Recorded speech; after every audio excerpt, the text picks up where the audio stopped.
Freak Show, el circo del horror. Episodio 2.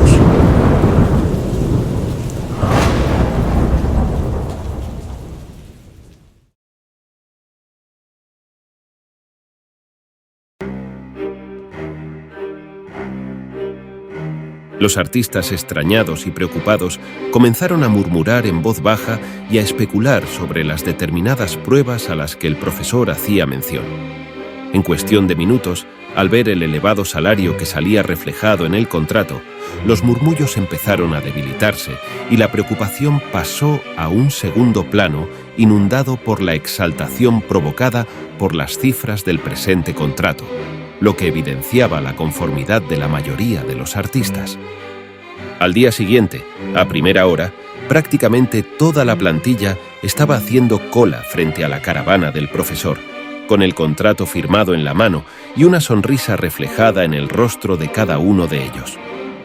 El profesor, sin prolongar demasiado la espera, comenzó a llamar uno a los artistas para que entraran en la consulta, realizando análisis y suministrándoles tratamientos de manera individual. Ungüentos especiales, pócimas extrañas y vacunas exclusivas eran proporcionadas al personal. Este proceso se repitió cada día. Durante semanas, los humildes artistas hacían cola en la caravana del profesor para recibir los extraños tratamientos que les suministraba. Un día, unos hombres corpulentos y fornidos, con rasgos faciales extrañamente parecidos, irrumpieron en el circo preguntando en voz alta por el profesor. Los artistas, extrañados, cuestionaron las formas en las que esos hombres habían accedido al recinto y les preguntaron el motivo de su visita, recordándoles que el circo era una propiedad privada y no podían introducirse de esa manera sin ser invitados. Uno de los hombres dio un paso al frente y con voz grave explicó que tenían una cita con el profesor por motivos laborales, añadiendo que su trabajo sería relativo a la seguridad y protección del circo. Confundidos, los artistas accedieron a guiarlos hasta la caravana del profesor, donde pasaba la mayor parte del tiempo.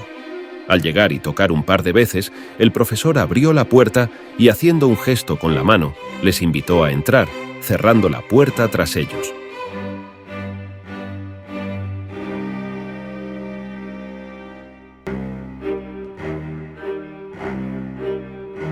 Desde ese día, esos extraños y corpulentos hombres que apenas hablaban ni se relacionaban con el resto de los artistas se instalaron en sus caravanas y comenzaron a trabajar en la seguridad del circo, convirtiéndose en parte de la peculiar familia. Fueron pasando los días y algunos artistas comenzaron a enfermar, experimentando cambios en la tonalidad de la piel, inflamaciones en sus miembros, pérdida de los sentidos o fiebre y malestar generalizado. Preocupados por su salud, acudieron inmediatamente a hablar con el profesor Joseph. Al ver los síntomas, el profesor los invitó a pasar a su consulta. Una vez dentro, se sentó en su silla, sacó un taco de cheques del cajón del escritorio y, tras rellenarlos, los repartió a cada uno de los artistas, diciendo: «Valoro enormemente vuestra participación y el sometimiento voluntario a los tratamientos que os he suministrado. Como agradecimiento por vuestro valor y entrega, os indemnizaré con una suma de dinero para que no tengáis la obligación de trabajar lo que os reste de vida. Lamentablemente, vuestro estado de salud es crítico y no tenéis cabida en el futuro de este circo». Dicho esto, los invitó a abandonar el recinto. A partir de ese momento, un ligero miedo se afianzaba entre los artistas resilientes, quienes, sin evidenciar ningún tipo de enfermedad o pérdida de algunos de sus sentidos, sí notaban ciertos cambios anatómicos y fisiológicos en sus cuerpos. Pero lejos de desistir de esas dudosas y misteriosas prácticas, el profesor intensificó aún más sus extraños tratamientos, suministrándolos no solo a primera hora de la mañana, sino de 2 a 3 veces a lo largo del día. Poco a poco, más artistas empezaron a enfermar. Algunos incluso luchaban por mantenerse con vida, pero la indiferente respuesta del profesor siempre era la misma. Estrechaba un mísero cheque, intentando reparar el daño ocasionado con dinero. Los artistas, viendo la pasividad del profesor y el riesgo al que los sometía, Se rebelaron contra él e intentaron irrumpir a la fuerza en su caravana, pero rápidamente los fornidos hombres encargados de la seguridad del circo los rodearon y defendieron a toda costa la integridad del profesor. En ese momento, los artistas, de manera generalizada e unánime, decidieron abandonar el circo reprochando la conducta del profesor. Pero cuando quisieron traspasar la puerta principal del circo que les daba acceso al exterior, algunos de aquellos hombres de seguridad se lo impidieron. El profesor se acercó lentamente y comentó: «Me temo que no podéis abandonar voluntariamente el circo a menos que yo lo apruebe. Esa condición estaba específicamente escrita en el contrato. Aquellos que no habéis enfermado ni padecéis ningún tipo de dolencia que impida hacer vuestra actuación en el circo, no seréis elegidos para abandonarlo.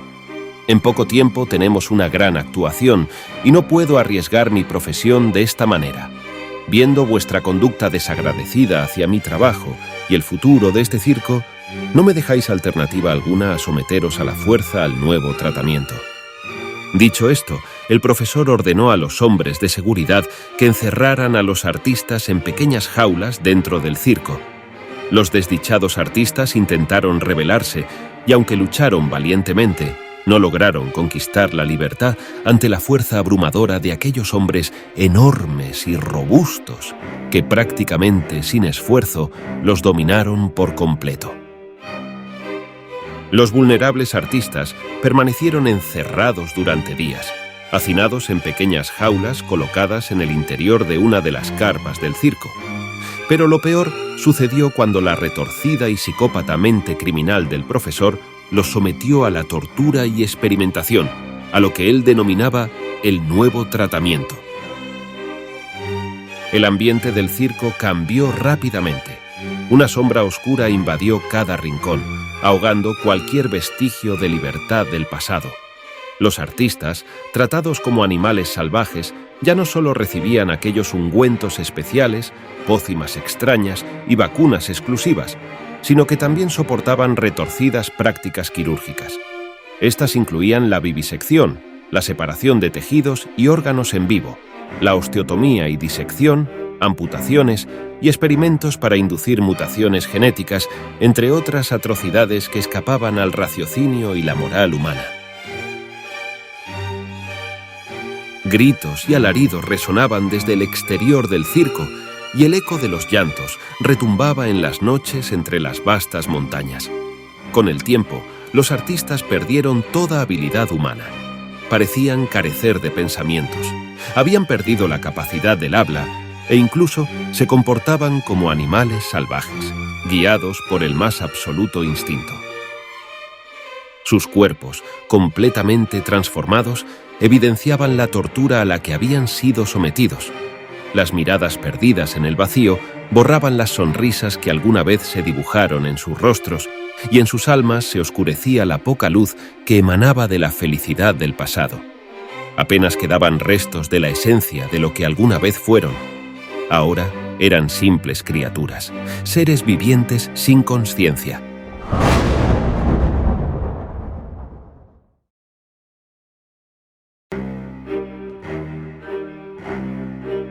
Y así concluye el segundo episodio del Circo del Horror. ¿Cuál será el cruel destino que les aguarda a los desdichados artistas? ¿Qué macabro plan se oculta en la mente del profesor y pretende ejecutar con estos desafortunados? ¿Quiénes eran aquellos extraños y musculosos hombres que habían aparecido para encargarse de la seguridad del circo? Todas estas preguntas y muchas más serán respondidas en el próximo y último capítulo. Hasta entonces.